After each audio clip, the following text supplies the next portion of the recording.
المنیر foundation نے امریکہ میں بسنے والے مسلمان بچوں، بچیوں، نوجوانوں اور بزرگوں کے لیے اسلامی ماحول اور اسلامی طرز زندگی کے مطابق زندگیاں گزارنے کے لیے اپنے دوسرے بڑے عظیم الشان Madinah education crown city of America جیسے لوائل الحمد کا نام بھی دیا جا رہا ہے پروجیکٹ کا آغاز کر دیا ہے۔ مکہ نامی یہ پروجیکٹ امریکی سرزمین پر امت مسلمہ کے لیے ایک تاریخ ساز اسلامی درسگاہ کا نمونہ پیش کرے گی۔ گزشتہ دنوں لوائل الحمد کی پروقار تقریب سے خطاب کرتے ہوئے امریکی سرزمین پر مسلمانوں کو گلوبل مون سائٹنگ اور دیگر فقہی مسائل پر ایک پلیٹ فارم پر جمع کرنے والی دینی اور روحانی ہستی اور المنیر فاؤنڈیشن کے روح رواں، جنہوں نے امریکہ میں اسلامی اسکول کے آغاز کے علاوہ تزکیہ نفس، دل کی روحانی بیماریوں کی صفائی کے لیے خانقاہ کے نظام کے علاوہ مسلمانوں کو عصر حاضر کے چیلنجوں سے نمٹنے کے لیے دارالافتاء جیسی عظیم درسگاہ شروع کی ہوئی ہے، نے نیو یارک میں ہونے والے اپنے پہلے افطار فنڈ ریز ڈنر کے دوران حاضرین سے خطاب کرتے ہوئے کہا کہ اللہ تعالیٰ نے آسمان و زمین کی اس کائنات کو ہدایت کے ساتھ جوڑا ہے۔ جب تک کائنات میں ہدایت باقی رہے گی، اس وقت تک کائنات بھی باقی رہے گی۔ اسی لیے اس کائنات کا نظام چلانے کے لیے اللہ نے ہدایت یافتہ پیغمبر اس دنیا میں بھیجے۔ قل إنما أنا بشر مثلكم يوحى إلي أنما إلهكم إله واحد فمن كان يرجو لقاء ربه فليعمل عملا صالحا ولا يشرك بعبادة ربه أحدا صدق الله العظيم. وجاءوا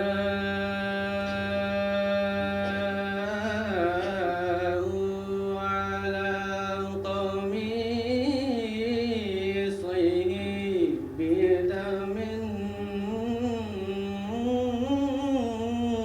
كذب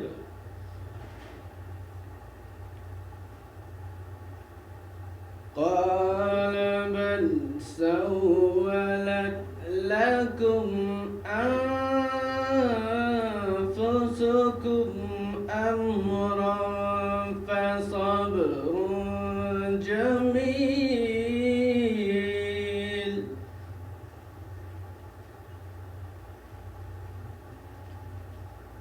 والله المستعان على ما تصفون. The special table, the reserve table. So first of all, Dr. Jafar Saab, if you could please come and preside on the special table in the front. إذا ما قال لي ربي أما استحييت تعصيني وتخفي الذنب عن خلقي وبالعصيان تأتيني فكيف أجيب يا ويحي ومن ذا سوف يحميني أسلي النفس بالآمال من حين إلى حين وأمسى ما وراء الموت ماذا بعد تكفيني كأني قد ضمنت العيش ليس الموت يأتيني وجاءت سكرة الموت الشديدة من سيحميني نظرت إلى الوجوه أليس منهم من سيفديني سأسأل ما الذي قدمت في دنياي ينجيني فكيف إجابتي من بعد ما فرطت في ديني ويا ويحي ألم أسمع كلام الله يدعوني ألم أسمع بما قد جاء في قاف وياسين ألم أسمع بيوم الحشر يوم الجمع والدين. So my dear respected elders, brothers and sisters in Islam, alhamdulillah, we gathered over here for the sake of a very great purpose. And this purpose is to establish the Marakiz of the Deen, to establish a facility where the Quran can be taught and the ilm of the Quran can be spread, and where the knowledge of the Quran as well as knowledge of the dunya can be taught to our generations, and these generations will become role models and leaders for our society in the future, inshallah. I will also request our respected honorable brother Mufti Abrar Sahab to come forward. He's our honorable Mufti Sahab, has attended. So my dears, the thing is that this majlis has been purely set up and you have been over here purely for the sake of the deen, for the pleasure of Allah subhanahu wa ta'ala. And this relationship is a great relationship. When the relationship changes, everything changes. The relationship, a connection between things, holds a lot of importance in the sight of Allah subhanahu wa ta'ala. You take an example of a pebble or a stone which is put on the road. It has no value. But the same stone, if it is put in the masjid, it becomes really precious. So when the relationship, when the connection changes, the value of the thing, the value of the object changes. The relationship of this majlis, the purpose of establishing this majlis is for the sake of the deen, to promote the cause of the deen.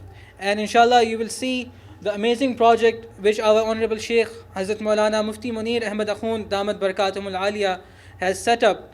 And your hearts will be filled with joy when you will see the great project which our Sheikh is about to launch, which will be beneficial for not only the community of New York, Connecticut or New Jersey, but for the entire state of America. People will be able to come and benefit from this project. So we'll proceed the program further, and I'll request our Honorable Sheikh to give us advice and to enlighten our hearts and minds with his wisdom. Takbir. Allahu Akbar.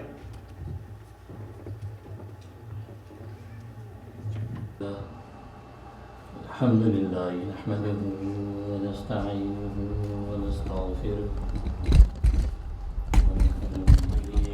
ونتوكل عليه ونعوذ بالله من شرور أنفسنا ومن سيئات أعمالنا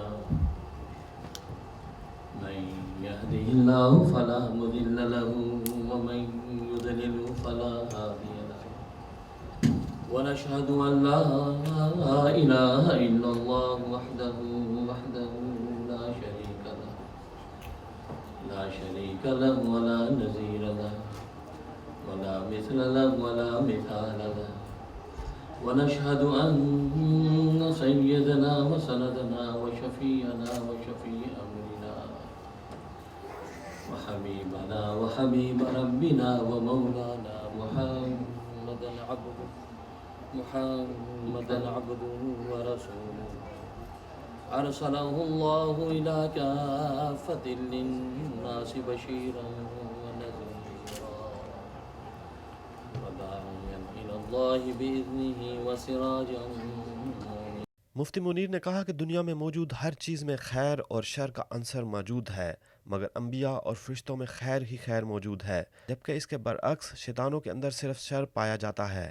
انہوں نے کہا کہ اللہ نے انسان کے اندر شر رکھا ہے، خیر کو لانے کے لیے محنت کی ضرورت ہے، جبکہ شر کے لیے محنت کی ضرورت نہیں۔ شر کے خاتمے کے لیے محنت کی اشد ضرورت ہے، جبکہ علم و اخلاق انسان کی خیر ہے، اس کے لیے محنت کی ضرورت ہے۔ یہی محنت انبیاء کرام لے کر آئے تاکہ علم اور اخلاق کی روشنی میں مخلوق اپنے مالک کو پہچان سکے اور اخلاق پر کی جانے والی محنت سے اس کا تزکیہ نفس ہو جائے۔ انہوں نے کہا جب تک اس کائنات میں ہدایت باقی رہتی ہے اس وقت تک یہ کائنات باقی رہے گی، اور ہدایت کو اللہ تبارک و تعالی نے نبوت کے ساتھ جوڑا ہے۔ نبوت کے راستے سے اللہ تبارک و تعالی ہدایت مہیا کرتے ہیں۔ یہی وجہ ہے کہ دنیا کے اندر سب سے پہلا انسان جو اتارا گیا اس کو نبی بنا کر اتارا گیا، تاکہ نبوت کے ساتھ ساتھ ہدایت بھی ہو۔ اگر وہ نبی نہ ہوتا تو وہ بغیر ہدایت کے اترتا تو اللہ تبارک و تعالیٰ کو یہ گوار نہیں تھا کہ انسانیت کا ایک فرد بھی چند لمحوں کے لیے بھی وہ ہدایت سے خالی ہو۔ اس لیے آدم علیہ السلام کو اللہ تبارک و تعالیٰ نے نبی بنا کر اتارا، تاکہ نبوت کے ساتھ ساتھ ہدایت موجود ہوگی اور دنیا کا یہ پہلا انسان ہدایت کے بغیر نہ رہے۔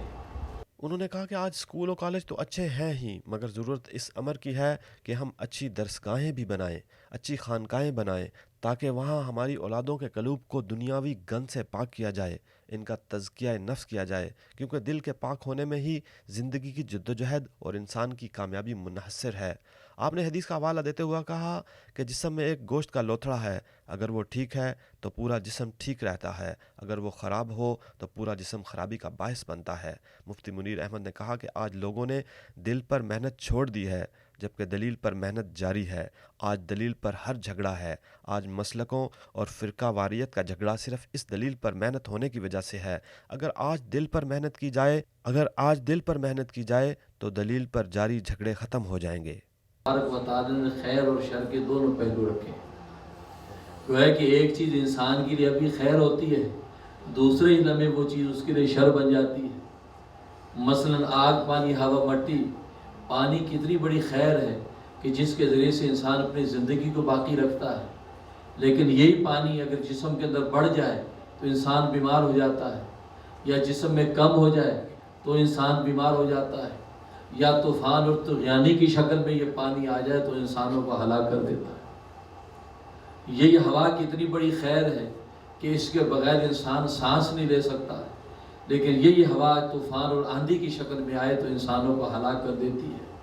یا جسم کی ہوا کم ہو جائے تو انسان مرنے لگتا ہے، یا جسم کے اندر ہوا بڑھ جائے تو انسان بیمار ہو جاتا ہے۔ تو گویا کہ یہی خیر ہوا کی ایک دوسرے لمحے کے اندر انسان کے لیے شر بن جاتی ہے۔ مفتی منیر احمد اخون نے کہا کہ دل پر محنت کرنے سے انسان ہوا میں اڑنے والی ایک مکھی سے بھی محبت کرتا ہے، جبکہ اسی دل پر محنت کرنے اور اس کی کیفیت بدل جانے سے زمین پر چلنے والی چیونٹیوں سے بھی محبت ہو جاتی ہے۔ انسان کے گلے کاٹنا تو دور کی بات، انسان کو جانوروں سے بھی محبت ہو جاتی ہے۔ آج زبان کے دراز ہونے کی وجہ سے فساد فی الارض جاری ہے۔ انہوں نے کہا کہ ان کے نئے مکہ نامی پروجیکٹ لواء الحمد، جسے Madinah education crown city of America کا نام دیا گیا ہے، میں دلوں پر کام کیا جائے گا۔ اس ادارے میں پڑھنے والے بچوں کے قلوب پر محنت ہوگی، ان کا تزکیہ نفس ہوگا۔ مفتی منیر احمد نے کہا خیر باقی رہے، لیکن اس کو سڑانے کے لیے، متعفن کرنے کے لیے، بدگودار کرنے کے لیے آپ کو کسی محنت کی ضرورت نہیں۔ آپ خیر کی محنت کو چھوڑ دیجئے، وہ آٹومیٹکلی خود بخود وہ اس کے اندر بدبو پیدا ہو جائے گی، متعفن ہو جائے گا، اس کے اندر ایون کیڑے پیدا ہو جائیں گے۔ اب اگر آپ سے کوئی پوچھے کہ اس کے اندر بدبو پیدا کرنے کے لیے آپ نے کیا ڈالا، اس پہ کیڑے پیدا کرنے کے لیے آپ نے کیا ڈالا ہے، آپ یہ کہیں گے کہ اس کی خیر کی جو محنت تھی وہ میں نے روک دی، اس کو فریج میں نہیں رکھا، اس کو ٹھنڈی جگہ میں نے نہیں رکھا، تو اس کے اندر جو چھپا ہوا شر تھا وہ خود بخود ظاہر ہو گیا۔ بالکل اسی طریقے سے خوبصورت باغیچہ ہے، اس باغیچے کی خیر، وہ ہرے بھرے پھول بوٹے، اس کی خیر ہے۔ اس خیر کو قائم رکھنے کے لیے آپ کو مالی کی ضرورت ہے، مالی اس کو پانی دیتا ہے، مناسب روشنی ہوا دیتا ہے، اس کی یہ خیر قائم رہتی ہے۔ لیکن اس کو جلانے اور سڑانے، اجاڑنے کے لیے کسی محنت کی ضرورت نہیں ہے۔ اس کے لیے آپ خیر کی ساری محنت روک دیجئے تو خود بخود وہ پودے جلنے لگیں گے، خود بخود وہ پھول بورے جھڑنے لگیں گے۔ تو گویا کہ اس کے اندر چھپا ہوا جو اجاڑ بنتا خود بخود ظاہر ہو گیا۔ اب اگر کوئی پوچھے کہ آپ نے ان پودوں کو سڑانے کے لیے کیا ڈالا، تو آپ یہ کہیں گے کہ کچھ نہیں ڈالا، ہاں البتہ اس کی خیر کی جو محنت تھی وہ محنت میں نے روک دی ہے، اس کے اندر جو چھپا ہوا شر تھا خود بخود ظاہر ہو گیا۔ بالکل اسی طریقے سے خوبصورت محل ہے، خوبصورت مکان ہے، اس کی مینٹننس، یہ اس کی خیر ہے، اس کی خوبصورتی، اس کا خوش رنگ ہونا، اس کا عالی شان اور اس کی خیر ہے۔ اس خیر کو قائم رکھنے کے لیے مینٹننس کی ضرورت ہے۔ آپ اس کے پلستر کو دیکھتے ہیں، اس کے رنگ روغن کو دیکھتے ہیں، لیکن اس کو اجاڑنے کے لیے آپ کو کسی محنت کی ضرورت نہیں۔ آپ خیر کی محنت کو روک دیجئے، یہ خود بخود کھنڈر بن جائے گا۔ اس کا پلستر گرے گا، کلر گرے گا، اینٹیں گریں گی، یہاں تک کہ کھنڈر بن جائے گا۔ تو بالکل اسی طریقے سے ہر چیز کو آپ دیکھتے چلے جائیں، اس کے اندر خیر پیدا کرنے کے لیے آپ کو محنت کی ضرورت ہے، شر پیدا کرنے کے لیے کسی محنت کی ضرورت نہیں۔ مفتی منیر احمد اخون نے کہا کہ مکہ مکرمہ کے نام سے وابستہ اس عظیم درسگاہ میں سب سے بڑا کام تزکیہ نفس کا ہوگا، جہاں بچوں کی اسلامی ماحول میں تربیت ہوگی۔ مکہ سٹی کا یہ پروجیکٹ ہمارے بچوں اور بچیوں کے لیے بورڈنگ ہاؤس کا کام بھی دے گا، جہاں اسلامی ماحول اور جدید سطور پر تعلیم حاصل کرنے والا بچہ اور بچی امریکہ میں بہترین معلم، بہترین اسلامی سائنسدان اور بہترین مسلمان ڈاکٹر بنے گا۔ انہوں نے کہا کہ اس عظیم اسلامی پروجیکٹ میں امریکی معاشرے میں عمر کا آخری حصہ گزارنے والی ہماری بوڑھی خواتین اور مرد اسلامی ماحول کے مطابق اپنا وقت گزار سکیں گے۔ انہوں نے کہا اس کا تزکیہ جب ہوگا، اس کا قلب مزکہ اور مصفہ ہو جائے گا، تو یہ قلب اللہ تبارک و تعالیٰ کی محبت کا چراغ بن جائے گا۔ تو علم و اخلاق یہ اس کی خیر ہے، اس کے لیے محنت کی ضرورت ہے، لیکن اس کا شر کیا ہے؟ بد اخلاقی اور جہالت۔ بد اخلاقی اور جہالت انسان کا شر ہے۔ شر کے لیے آپ کو کسی محنت کی ضرورت نہیں ہے۔ چنانچہ آپ کسی بچے کو عالم بنانے کے لیے، اس کو پڑھانے کے لیے مدرسے میں جاتے ہیں کہ اس کو مدرسۃ علم میں داخل کر دیں، فلاں مدرسے میں داخل کر دیں، تو لکھا ہوگا مدرسۃ علم، یا علم پڑھایا جاتا ہے، یا عالم بنائے جاتے ہیں، یا حافظ بنائے جاتے ہیں، یا اسکول پڑھایا جاتا ہے۔ اس کے لیے آپ کو محنت کی ضرورت ہے۔ تو مدرسۃ العلم تو آپ کو ملیں گے، لیکن مدرسۃ الجہالہ آپ کو نہیں ملیں گے۔ ایسا کوئی مدرسہ نہیں ملے گا جس پہ لکھا مدرسۃ الجہالہ، یا جاہل بنائے جاتے ہیں، آپ اپنے بچے کو داخل کریں ہم اس کو جاہل بنائیں گے۔ تو جاہل بنانے کے لیے کسی محنت کی ضرورت نہیں۔ یا لکھا ہو کہ آپ اس خانقاہ کے اندر اس مربی کا بھیجیں، اس کو بد اخلاق بنائیں گے، تو بد اخلاق بنانے کے لیے محنت کی ضرورت نہیں، ہاں با اخلاق بنانے کے لیے محنت کی ضرورت۔ مکہ پروجیکٹ پر روشنی ڈالتے ہوئے انہوں نے کہا کہ یہ پروجیکٹ 56 ایکڑ پر محیط ہے، جبکہ اس میں 25 کے قریب عمارتیں پہلے سے ہی تعمیر شدہ ہیں، اور یہ تمام عمارتیں سٹی انتظامیہ سے منظور شدہ ہیں، جہاں ہمیں زیادہ تر مسائل کا سامنا نہیں۔ اس عمارت کے اندر ہم 20 اسلامی شعبہ جات بنا رہے ہیں۔ اس تمام زمین کی قیمت $4.1 ملین ہے، جس کے لیے امریکہ میں بسنے والے بہن بھائیوں کی مدد کی ضرورت ہے۔ عید کے بعد مکہ سٹی میں عید میلے کا انعقاد بھی کیا جا رہا ہے۔ فضیلت اللہ تبارک و تعالی نے علم و اخلاق کے اندر رکھی، اور یہ دینی مدارس اور ادارے، جیسے کہ آج بھی جس پروجیکٹ کے سلسلے میں آپ حضرات کو جمع کیا ہے، اس کی بنیاد بھی یہی ہے کہ یہ علم و اخلاق کی خیر کو پھیلایا جائے۔ ظاہر ہے کہ دنیا کے اندر ہر انداز سے علم و اخلاق کو پھیلانے کے ادارے کام کر رہے ہیں، اور آج تو انٹرنیٹ کی دنیا ہے، آج تو موبائل، پوری دنیا جو ہے وہ موبائل بنی ہوئی ہے، چلتے پھرتے انسان علم حاصل کر رہا ہے، چلتے پھرتے ٹیلی فون کے ذریعے سے علم حاصل کر رہا ہے، ٹیلی فونوں کے ذریعے سے علم پاس کر رہا ہے۔ لیکن اسی طریقے سے اللہ تبارک و تعالیٰ نے تہذیب و تمدن کی ترقی کے نتیجے میں طرح طرح کے ذرائع انسان کو عطا کر دیے ہیں، لیکن حقیقت نہیں بدلتی، حقیقت وہی رہتی ہے۔ حقیقت وہی ہے علم و اخلاق، کہ انسان باکمال علم و اخلاق سے ہی بنے گا۔ یہ انسٹرومنٹ اور آلات کے پیدا کرنے سے وہ باکمال نہیں بنتا، علم و اخلاق سے باکمال بنے گا۔ ہاں وہ ان آلات کو ان علم و اخلاق کے حصول کے لیے استعمال کرتا ہے، کبھی ٹیلی ویژن کے ذریعے سے علم حاصل کرتا ہے، کبھی ٹیلی ویژن کے ذریعے سے علم پہنچاتا ہے، کبھی انٹرنیٹ کے ذریعے سے علم حاصل کرتا ہے، کبھی انٹرنیٹ کے ذریعے سے علم پہنچاتا ہے۔ لیکن علم و اخلاق کی بنیاد بنے گا انسان کے کمال کا۔ یہ سب آلات ہیں کہ جس کے ذریعے سے انسان ترقی کرتا ہے۔ جب تہذیب و تمدن ترقی کرتی ہے تو اسی نتیجے میں یہ آلات علم بھی ترقی کرتے ہیں، انسان اسی طریقے سے ان علوم کو آگے سے آگے پہنچاتا ہے۔ اپنے خطاب کے دوران انہوں نے کہا کہ مکہ نامی اس عظیم اسلامی درسگاہ میں مسلمان بچوں کو شکار، نیزہ بازی اور گھوڑ سواری جیسے اسلامی کھیلوں سے بھی روشناس کرایا جائے گا، جبکہ ہماری بچیوں کے لیے پردہ اور اسلامی ماحول کے تحت جسمانی کھیلوں کا آغاز بھی کیا جائے گا، تاکہ اس دور کے پراگندہ ماحول سے الگ تھلگ اسلامی ماحول کے اندر ہماری بچیوں کی نشو و نما ہو سکے اور ہماری بچیاں غیر اسلامی ماحول کی طرف متوجہ نہ ہو پائیں۔ اچھی خانقاہوں کی ضرورت ہے، اچھے تزکیہ سینٹروں کی ضرورت ہے، اچھے سکولوں کی ضرورت نہیں۔ سکول پہلے سے آلریڈی بہت اچھے ہیں، یونیورسٹی آلریڈی بہت اچھی ہیں، وہاں کے جو سسٹم تعلیم کے بڑے ترقی یافتہ سسٹم ہیں۔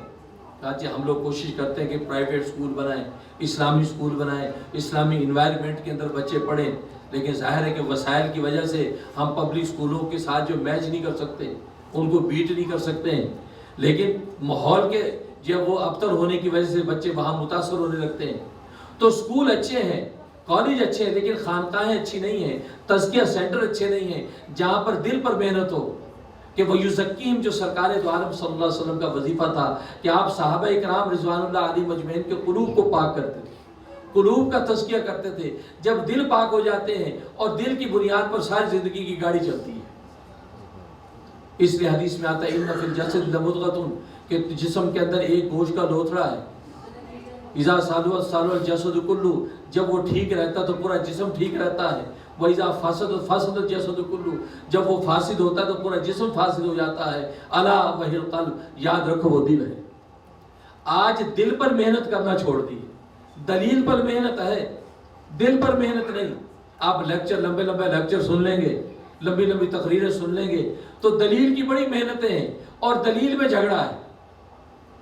ابھی اس محفل سے پہلے بات ہو رہی تھی کہ یہ مسلکوں کا جھگڑا، یہ فرقہ واریت کا جھگڑا، یہ سارا جھگڑا دلیل کا ہے۔ دلیل کا جھگڑا ہے، کیونکہ دلیل پر محنت آج کا معاشرہ کرتا ہے لیکن دل پر محنت نہیں کرتا۔ جب دل اللہ تبارک و تعالیٰ کی محبت کے ساتھ روشن ہو جاتا ہے تو پھر تو عالم یہ ہوتا ہے کہ ایک ہوا میں اڑنے والی مکھی کے ساتھ بھی انسان کو وہ ہمدردی ہو جاتی ہے کہ انسان حیران ہے۔ اور اللہ تبارک و تعالیٰ اس مکھی کے ساتھ ہمدردی کے نتیجے میں بخشش کے فیصلے کرتے ہیں۔ چنانچہ لکھا ہے کہ امام غزالی رحمۃ اللہ علیہ کتنا بڑا آدمی ہے، اتنا بڑا انسان کہ اللہ تبارک و تعالیٰ نے بڑے کمالات ان کو عطا کیے۔ اصل بات سے پہلے ان کا ایک اور واقعہ بتاتا ہوں۔ ہندوستان کے اندر ایک بزرگ مولانا رضا احمد بجوری رحمۃ اللہ علیہ اپنے خواب بیان کرتے ہیں۔ کہا کہ میں نے خواب دیکھا کہ سرکار دو عالم صلی اللہ علیہ وسلم سٹیج پر موجود ہیں اور ساتھ حضرت موسیٰ علیہ السلام موجود ہیں، اور سامنے پوری امت محمدیہ کے علماء جو قیامت تک آنے والے ان کی ارواح موجود ہیں۔ حضرت موسیٰ علیہ السلام سرکار دو عالم سے کہتے ہیں کہ اے اللہ کے حبیب، یہ آپ کی امت کے سارے علماء موجود ہیں، اگر اجازت ہو تو میں ان سے کچھ بات کرنا چاہتا ہوں، اس لیے کہ آپ نے یہ حدیث بیان کی کہ علماء امتی کا انبیاء بنی اسرائیل کہ میری امت کے علماء کی ذمہ داری، میری امت کے علماء کی شان بنی اسرائیل کے نبیوں جیسی ہے، یہ آپ نے بیان کی۔ تو یہ آپ کی امت کے علماء موجود ہیں، اگر اجازت ہو میں ان کا کوئی ٹیسٹ لے لوں، ان کا امتحان لے لوں۔ رسول اللہ نے حامی میں سر ہلایا۔ حضرت موسیٰ علیہ السلام کھڑے ہو گئے، پورے مجمع پہ نظر ڈالی تو ایک عالم کی طرف اشارہ کر کے کہا قوم باذن اللہ، اللہ کے حکم سے کھڑا ہو جا۔ تو بزرگ فرماتے کھڑا ہونے والا کون تھا؟ وہ امام غزالی تھا۔ امام غزالی حضرت موسیٰ علیہ السلام نے پوچھا مسبوق تیرا نام کیا ہے؟ انہوں نے اپنا نام بتایا، حامد ابن محمد ابن احمد ابن، تو کرتے کرتے فلاں گویا کہ دادا پر دادا نگر دادا تک نام گنوا لیا۔ حضرت موسیٰ علیہ السلام نے فرمایا کہ تم عالم ہو اس امت کے، تمہیں آداب سوال اور آداب جواب نہیں آتے کہ جتنا سوال کیا جائے اتنا جواب دینا چاہیے؟ میں نے صرف تمہارا نام پوچھا ہے اور تم نے نگر دادا تک پوری پوچھ گنوا لی، تمہیں آداب جواب نہیں پتا؟ یہ بات ہے۔ تو امام غزالی رحمۃ اللہ علیہ نے فوراً فرمایا کہ اے اللہ کے کلیم، میں نے یہ طرز جواب آپ ہی سے سیکھا ہے۔ تو بڑے حیران ہوئے کہ مجھ سے کیسے سیکھا ہے؟ میری امت اور ہے، تمہارا نبی اور ہے، یہ تم نے مجھ سے کیسے سیکھ لیا؟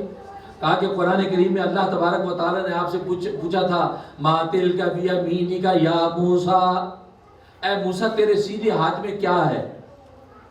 تو اس کا جواب تھا عصا ہے۔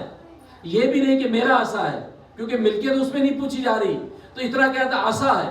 لیکن آپ نے کیا کہا؟ ہیا عصایا، یہ میرا عصا ہے، اتوکؤ علیہا، میں اس پہ ٹیک لگاتا ہوں، وَأَحُشُّ بِهَا عَلَىٰ غَنَمِي، اور اس کے ذریعے سے میں جانوروں کے پتے جھاڑتا ہوں، وَلِيَ فِيهَا مَآرِبُ أُخْرَىٰ، اور اس کے اندر اور میرے بڑے نفع ہیں۔ تو امام غزالی نے کہا کہ اللہ نے تو یہ پوچھا تھا کہ آپ کے سیدھے ہاتھ میں کیا ہے، آپ کہتے عصا ہے، اور آپ نے اتنا لمبا جواب دے دیا، کیوں؟ تو حضرت موسیٰ علیہ السلام مسکرائے، کہا کہ اللہ کے بندے، وہاں اللہ نے مجھ سے سوال کیا تھا تو میں نے سوچا لمبا جواب دوں تاکہ تھوڑی دیر اللہ سے باتیں ہوتی رہے، تو وہاں تو اللہ نے مجھ سے سوال کیا اس لیے میں نے لمبا جواب دیا۔ تو امام غزالی نے جھٹ سے فرمایا یا کلیم اللہ نے مجھ سے سوال کیا، میں نے سوچا لمبا جواب دوں تھوڑی دیر کلیم اللہ سے باتیں ہوتی رہے۔ یہ امام غزالی، ایسے علوم اللہ نے ان کو عطا کیے۔ مکہ سٹی میں مسجد کے شاہکار پروجیکٹ کے لیے 5 ایکڑ زمین مختص کی گئی ہے تاکہ اس عظیم مسجد میں امریکہ کے کونے کونے سے آنے والے 10,000 مسلمان مرد اور 10,000 عورتیں الگ الگ نماز پڑھ سکیں، جہاں مرد و خواتین کے لیے الگ الگ کیفیٹیریا بھی ہوں گے، جبکہ اس سٹی میں ایک سٹاف کالونی بھی تعمیر کی جا رہی ہے جہاں پڑھنے والے بچوں کے والدین قیام کر سکیں گے۔ مکہ سٹی میں قبرستان کے لیے 3 ایکڑ کی جگہ بھی مختص کی گئی ہے تاکہ دنیا سے کوچ کر جانے والے مسلمانوں کو اسلامی طریقے سے دفن کیا جائے۔ تبارک و تعالیٰ نے میری کوئی تصویر کچھ نہیں دیکھا، کہا کہ امام غزالی تو فلاں موقع پہ ایک مکھی پیاسی تیری قلم پہ آ گئی تھی اور تو نے قلم کو روک لیا تھا اور اس کی پیاس بجھا دی تھی، اس کے پیاس بجھانے کی وجہ سے آج تیری بخشش کرتا ہوں۔ اللہ اکبر۔ میرے دوستو بزرگوں، یہ قلب جب دل بنتا ہے، جب دل کی کیفیت بنتی ہے تو پھر یہ زمین پہ چلنے والی چیونٹیوں سے بھی ہمدردی ہوتی ہے، انسان کو جانوروں سے بھی ہمدردی ہوتی ہے، انسانوں کے گلے کاٹنا تو دور کی بات ہے، انسان جو ہے زمین پہ چلنے والی چیونٹیوں کو بھی مسلتا نہیں ہے۔ اس قدر پیار اور محبت کے ساتھ انسان زندگی گزارتا ہے، ایسی آشتی اور امن و آشتی کا گہوارہ انسان دنیا کو بناتا ہے، کیونکہ دل پر آج محنت نہیں ہے، آج ساری چپڑ زبان کی ہے، یہ ساری دلیل کی ساری بھاگ دوڑ ہے، اس کی وجہ سے آج یہ سب فساد پیدا ہوتا ہے۔ اس لیے اس پروجیکٹ کی جو بنیادی جو چیز ہے وہ یہ کہ یہاں پر تزکیہ صرف دلوں کو بنایا جائے گا۔ جو چھوٹے بچے وہاں پڑھ رہے ہیں ان بچوں کے بھی قلوب پر محنت ہوگی، ان کا تزکیہ ہوگا قلوب کا۔ اور چنانچہ پچھلے سال میں نے یہ تجربہ کیا، اپنے مسجد کے اندر 17 بچے وہ اعتکاف کے اندر پورے مہینے کے میں نے رکھے، کالج کے، یونیورسٹی کے، اسکول کے بچے، اور رات کو تہجد میں روزانہ لا الہ الا اللہ کی ضربیں لگائیں، ان کو یہ ضرب لگوائی، اور دن میں جناب ان کے تزکیے کی، ان کی اصلاحی کلاسیں کروائیں۔ 1 مہینہ وہ بچے میرے پاس رہے، اور آج ماں باپ دعائیں دیتے ہیں، کہا کہ وہ بچے اپنے کالج کے اندر بھی دوپہر زور کی نماز پڑھنے کے بعد اپنے لا الہ کی ضرب پوری کر کے اٹھتے ہیں۔ چھٹی ہوتی تو دونوں بھائی گھر میں بیٹھ کے لا الہ الا اللہ کی ضربیں لگاتے ہیں، کہتے ہیں اللہ کے نام کیا جڑ گئے، اب وہ نیک ہو گئے، نمازی ہو گئے، تابعدار ہو گئے، اور اپنی وہی تعلیم حاصل کر رہے ہیں۔ ہمیں انہی یونیورسٹیوں میں تعلیم حاصل کرنی ہے، انہی اسکولوں سے حاصل کرنا ہے، انہی پروفیسروں سے علوم لینے ہیں، اسی سائنس اور ٹیکنالوجی میں آگے بڑھنا ہے، لیکن یہ دل، اس دل کو ہم نے محفوظ کرنا ہے، اور وہ محفوظ ہوگا اللہ کی محبت سے۔ جب اللہ اس دل کے اندر آ کے بیٹھ جائیں گے تو بس اب یہ دل گمراہ ہونے والا نہیں ہے۔ جب دل بھٹکتا ہے تو پھر سب کچھ بھٹک جاتا ہے، جب دل بھٹکتا ہے سب کچھ بھٹکتا ہے۔ وہ کسی شاعر نے کہا کہ آنکھ سے آنکھ لڑتی، مجھے ڈر ہے دل کا، کہیں جائے نہ اسے جنگ و جدل میں مارا۔ کسی دوسرے شاعر نے کہا کہ دل کی نہیں تقسیم، مغرر آنکھیں ہیں ظالم، وہ جا کے نہ لڑتی تو یہ گرفتار نہ ہوتا۔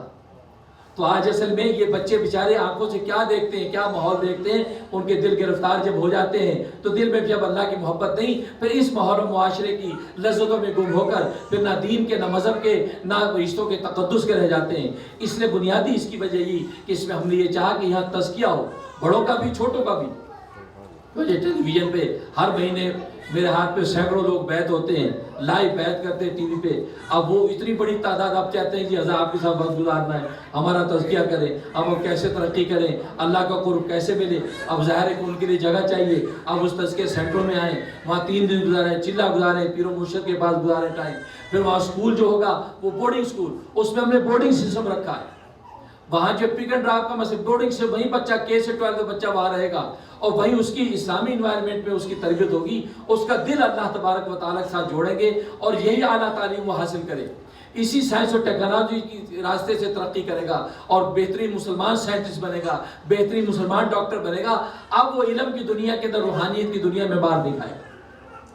یہ اس لیے ایسے سارے ہم نے پلان رکھے ہیں، انشاءاللہ بھی آپ دیکھیں گے۔ اور اس کے علاوہ میں یہاں نرسنگ ہوموں میں جاتا ہوں، شیلٹروں میں جانا ہوتا ہے، تو وہاں نرسنگ ہوم میں بوڑھے بیٹھے ہیں بیچارے، ان کو نہ اللہ کا پتہ، نہ رسول کا، نہ نماز کا، وہ اسی ماحول کے اندر موجود۔ عورتیں ان کی خدمت کر رہی ہیں، بوڑھی عورتیں بیچاری بیٹھی مسلمان، ساری زندگی پردہ داری میں گزری، مرد ان کی ٹیک کیئر کر رہے ہیں، بیچاری مجبور ہے، وہ اولاد چھوڑ کے چلی گئی۔ تو دیکھ کے حیران ہوئی، اور وہ ان کو صدمہ ہوتا ہے کہ ساری زندگی اللہ اللہ کرتے رہے، بیٹا ابھی تو ہمیں پتہ بھی نہیں چلتا کب نماز ہوئی کب نہیں ہوئی، ابھی ہمیں کو بتانے والا نہیں۔ تو ایک دل میں بات تھی کہ ان بوڑھوں کے لیے ایک ایسا نرسنگ ہوم ہونا چاہیے کہ یہ ایسے بوڑھے مسلمان بوڑھیاں اس کے اندر رہیں، پروقار طریقے سے لا الہ الا اللہ کی ضربیں بھی لگائیں، 5 وقت کی نمازیں بھی پڑھیں، اور وہاں پر آخر ان کا وقت اللہ تبارک و تعالیٰ کی یاد میں گزرے۔ پھر ویمن شیلٹرز کے حوالے سے کتنی شکایات یہاں پر سامنے آتی تھی کہ وہاں پر ہماری جو عورتیں ویمن شیلٹرز کے اندر جاتی وہاں اور فسادات میں مبتلا ہو جاتی ہیں، تو یہ ذہن میں تھا۔ تو یہ ایک جگہ اللہ تبارک و تعالیٰ نے ہمیں عطا کی، 56 ایکڑ جگہ ہے یہ، اس میں تقریباً 25 کے قریب بلڈنگیں آلریڈی بنی ہوئی ہیں، کمرشل بلڈنگیں بنی ہوئی ہیں۔ وہاں اس وقت American school, high school, American school چل رہا ہے، ریہیب سینٹر چل رہا ہے، وہ رینٹ پر ہے۔ تو گویا کہ اتنی بڑی، لیکن وہ چونکہ ہر چیز اپروو اور ہر چیز کی پرمیٹڈ ہے، یہ نہیں کہ آپ کو اپروو کرانے کی ضرورت پیش آئے۔ اب یہاں پہلے سے جو میرا ایک سینٹر ہے اس کے اپروول کے اندر کتنے مسائل، اب یہ کوڈ نہیں ہے، یہ بلڈنگ کوڈ نہیں، یہ فائر کوڈ نہیں، 1000 مسائل۔ تو یہ چونکہ بنی بنائی چیز ملی، تو میں نے پھر یہ دیکھا کہ الحمدللہ بالکل ہمارے منشا کے مطابق، اور ایک ہی جگہ کے اندر یہ تمام شعبے 20 کے قریب تقریباً یہ اس پہ ڈپارٹمنٹ ہم بنا رہے ہیں، 20 ڈپارٹمنٹ۔ گویا کہ امریکہ کے اندر فرسٹ ٹائم اس انداز کا یہ پروجیکٹ ہوگا، یہ لواء الحمد اس کا نام رکھا ہے، اور ہر چیز کے پیچھے بڑے اچھے کنسپٹس ہیں۔ تو کہنے کا مقصد یہ، تو یہ میں نے پھر اس پہ ہاتھ ڈالا، 4.1 ملین اور جبکہ اس کا یہ بھی اللہ تبارک و تعالیٰ کی عنایت تھی کہ اس کا اپریزل 11 ملین آیا، 11 ملین اپریزل آیا۔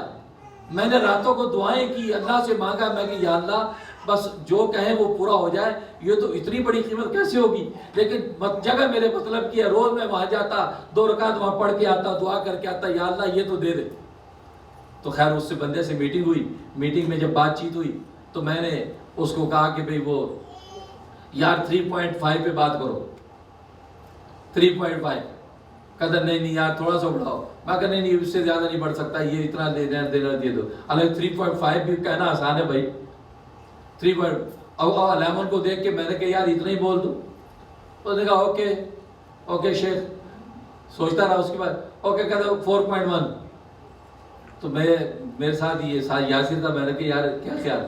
کہا حضرت بسم اللہ کریں تو بڑا زبردست کام ہو گیا۔ میں کہا اوکے 4.1، اسی کو فٹافٹ جاب اس کے ساتھ ہم نے گڈ فیتھ کیا، 4.1 میں ڈن کر دو بھائی۔ تو میں نے بعد میں کہا میں کہ یار پتا ہوتا ہے اس نے یوں مان جانا، میں ذرا اور نیچے آ جاتا۔ لیکن خیر، تو کہنے کا مقصد اتنی بڑی جگہ آپ دیکھیں گے، انشاءاللہ عید کے بعد ہم عید میلہ وہاں رکھ رہے ہیں، تو آپ وہاں دیکھیں گے آپ خوش ہو جائیں گے کہ، اور اس میں ہنٹنگ سپاٹ ہے، جہاں شکار کریں گے وہاں ہرنیں آتی ہیں۔ تو اسٹوڈنٹ جو ہے ان کو تین سنت کھیل میں نے سکھانے ہیں، ایک گھوڑ سواری سکھانی ہے، نیزہ بازی سکھانی ہے، تیر اندازی، یہ 3 سنت کھیل یہ صحابیات نے بھی کیے، صحابہ نے کیے، ام المومنین نے کیے۔ وہاں پر گھوڑوں کے باقاعدہ جگہ بنی ہوئی ہے استبل، تو وہاں گھوڑ سواری سیکھیں گے بچے بچیاں۔ اور مزے کی بات ہے کہ ہماری بچیوں کے ساتھ ٹریجڈی ہوتی ہے کہ ہماری بچیاں فزیکلی گیمز نہیں کر سکتی۔ ظاہر ہے گھروں کے اندر پائیں کہ خبردار بچی ہو تم دوڑتی ہو، لڑکیوں کے دوڑ رہی ہو۔ اسکولوں کے اندر لڑکوں کا معاملہ کیا کرے بیچاری بچیاں، یہاں گھٹی رہتی ہیں۔ بلکہ ہمارے ملکوں میں تو بچیاں پھر بھی شاید دوڑ بھاگنے، اسلامی ماحول ہے، لیکن یہاں تو اتنی بھی اجازت نہیں ہوتی۔ اور جبکہ یہاں کی بچیوں کو دیکھتے ہیں کہ گوری بچہ فٹ بال بھی کھیل رہی ہیں، باسی بال بھی کھیل رہی ہیں۔ تو میں نے وہاں پہ یہ یونیک چیز رکھی ہے کہ با پردہ سسٹم ساکر گراؤنڈ بنا رہا ہوں، کہ جہاں با پردہ بچیاں وہاں ساکر کھیلیں گی، جس کو آپ لوگ فٹ بال کہتے ہیں، باقاعدہ فٹ بال کھیلیں گی، اور وہاں گھوڑ سواری سیکھیں گی، اور اسی طریقے سے نیزہ بازی، اور جب پورا وہاں پر چیلنجز کورٹ بنے ہوئے ہیں تو وہاں چیلنج کورٹ کریں گی، وہاں تیر اندازی کریں گی، پورا سسٹم بنائے ہوئے۔ تو الحمدللہ ہر چیز وہاں بنی ہوئی ہے۔ اس لیے میں نے سوچا کہ یہ ان بچیوں کے لیے کہ تاکہ ظاہر ہے کہ صحابیات گھوڑ سواریاں کی، اس لیے کہ المومن قوی خیر من المومن ضعیف، حدیث میں آتا ہے قوی مومن جو ہے وہ کمزور مومن سے بہتر ہے۔ لہذا ہماری مومنات جو ہیں وہ بھی مضبوط اور اسٹرانگ ہونی چاہیے، گھوڑ سواری کریں، نیزہ بازی کریں۔ نتیجہ یہ کہ ہماری عورتیں بیچاری وہ بیمار ہو جاتی ہیں، کمزور ہو جاتی ہیں، تو بچیوں کا موقع نہیں ملتا۔ اور بنیادی ایک وجہ یہ بھی ہوتی کہ بچیاں پھر دوسرے ہوں گے بچیوں کے لیے، اور بچوں کے لیے خیر ہوں گے ہر چیز الحمدللہ باپردہ الگ الگ ڈپارٹمنٹ، کیونکہ اتنی زیادہ بلڈنگیں ہیں لہٰذا اس کے اندر بڑے اچھے انداز سے ہر چیز کو ہم مینیج کر سکتے ہیں۔ پھر وہاں پر سٹاف کے لیے پوری کالونی اس کو انشاءاللہ وہاں ہم کر رہے ہیں۔ اور 5 ایکڑ کی جگہ میں نے جو ہے وہاں مسجد کے لیے رکھی۔ مسجد اتنی بڑی بنانا چاہتا ہوں جس میں 10,000 آدمی آئے، 10,000، فرسٹ فلور 10,000 عورتیں، سیکنڈ فلور 10,000 مرد، اور جو بیسمنٹ جو فل ہوگی، آدھی جو کیفیٹیریا عورتوں کا اور آدھا مردوں کا ہوگا۔ گویا کہ 10,000 کی مسجد انشاءاللہ وہ جہاں وہ پلان کر رہے ہیں، آرکیٹیکٹ نے پورا اس کا نقشہ تیار کیا، ماڈل آپ کو ابھی اس کے اندر نظر آئے گا۔ تو ہم نے ساری فاؤنڈیشن بنا لی ہے، اب آپ کو ہم حصے دار بنانے کے لیے آج جمع کیے ہیں۔ اب آپ جس نے جتنا کو اٹھا دیا تو سمجھو انشاءاللہ خیر ہی خیر ہوگی، اور یہ نسلوں کے لیے انشاءاللہ یہ چلے گا۔ وہ مسجد بنا رہے ہیں، اس کے علاوہ پھر اس کے اندر سٹاف کالونی اس کے اندر سیٹ کر رہے ہیں، جس کے اندر 40 تقریباً اپارٹمنٹ ہوں گے، 1، 2 یا 3 بیڈ روم کے، جس کے سٹاف رہیں، یا وہ والدین جو چاہتے ہیں ہم کرائے پہ یہاں رہیں گے اور ہماری بچے یہاں پڑھتے رہیں، جب تک پڑھیں گے 5 سال تک وہاں رہیں گے، ان کے لیے ہم یہ کالونی بنا رہے ہیں۔ اور اس کے علاوہ پھر مزے کی بات قبرستان بھی وہاں رکھا ہے، 3 ایکڑ کی جگہ قبرستان کے لیے مختص کی ہے۔ ظاہر ہے کہ آخر منزل ہماری وہی ہے، اور اسی قبر کی بھرائی کے لیے ساری محنت ہے، لہذا وہیں پر قبرستان بھی بنانا ہے۔ پھر کسی دوست نے ہنس کے کہا، خیر ہنسی کی بات نہیں، کہا کہ اچھا آپ اتنے بڈھے ماں اکٹھے کر رہے ہیں تو قبرستان آپ کو بنانا چاہیے۔ تو خیر بھائی دیکھو بڈھے جوان کی بات نہیں ہے، یہ تو بھائی یہ موت تو قسمت کسی کو آ سکتی ہے، وہ بھی پلان ہم نے رکھا ہے، وہاں قبرستان کا سیٹ اپ ہوگا تاکہ وہیں پہ انشاءاللہ وہ شریعت سنت کے مطابق. تو کہنے کا مقصد یہ کہ یہ سارا پلان جو ہے یہ ایک درد ہے. میں نے اللہ سے استخارے کر کے سرکار دو عالم صلی اللہ علیہ وسلم کی نظر کرم مانگ کے میں نے یہ قدم اٹھایا ہے اور یہ 4.1 ملین پہ ہاتھ ڈال دیا ہے. اب مجھے اطمینان قلبی ہے اللہ کے رسول کی طرف سے کام انشاءاللہ ہو جانا ہے. باقی یہ کہ اب آپ لوگوں کو بھی ہم نے یا دعوت دی ہے، آپ لوگ جو بڑھ چڑھ کے اس کے اندر حصہ ڈالیں. اور آج جو ٹارگٹ ہمارا ہے ہمارے فات بھائی بتا دیں گے تو اس ٹارگٹ کو آج ہم نے پورا کرنا ہے. اللہ سے دعا ہے کہ اللہ تبارک و تعالیٰ عمل کرنے کی توفیق عطا فرمائے.